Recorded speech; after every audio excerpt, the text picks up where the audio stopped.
জুলাইয়ের সবচেয়ে বড় দাবি ছিল ফ্যাসিবাদ যাতে বাংলাদেশে আর ফিরে না আসে, এই জন্য সংস্কার সাধন করা, একটা নতুন বাংলাদেশ গড়ে তোলা, অতীতের পচা রাজনীতিকে বিদায় জানানো, নতুন রাজনীতিকে আলিঙ্গন করা, মানুষকে আশাবাদী করে তোলা।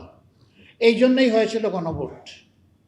সেই গণভোটের ব্যাপারে বলা হয় এটা তো সংবিধানে নাই।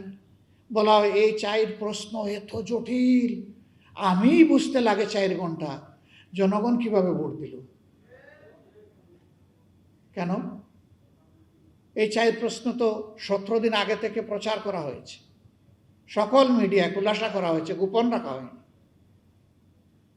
আপনারা বুঝাতে চান যে জ্ঞান বুদ্ধি শুধু আপনাদের আছে, এই দেশের 18 কোটি মানুষের নাই? তা তো মানুষকে আপনারা অপমান করছেন। আমি মূর্খ হতে পারি, কিন্তু আমার জাতি তো মূর্খ, আমি কথা বলতে পারি না। বাংলা কিউআর যেখানে, নগদ পেমেন্ট সেখানে। সারা দেশে 10 লাখেরও বেশি মার্চেন্টে নগদে পেমেন্ট করুন খুব সহজে।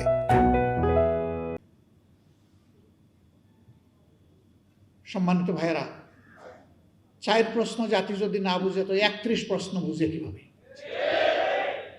এগুলো সব গুজামিল, ভাওতাবাজি।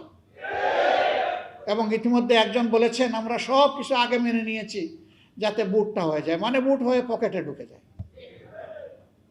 আরেকজন বলেছেন টুল মওকুফের কথা বলেছিলাম আসলে বুট পাওয়ার জন্য।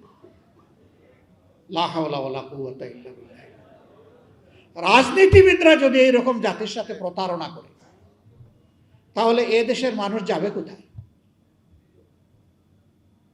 যারা দেশ চালাবে, দেশের জন্য আইন এবং নীতি তৈরি করবে, তাদের মিনিমাম একটা নৈতিক মানদণ্ড থাকা উচিত।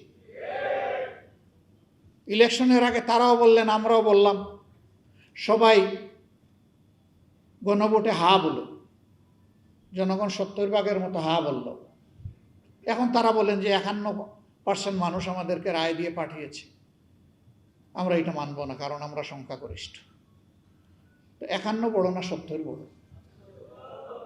আপনাদের দাবি যদি মেনেও নেই, কিভাবে ভোট পেয়েছেন সে বিতর্ক থেকে গেল ইতিহাসে।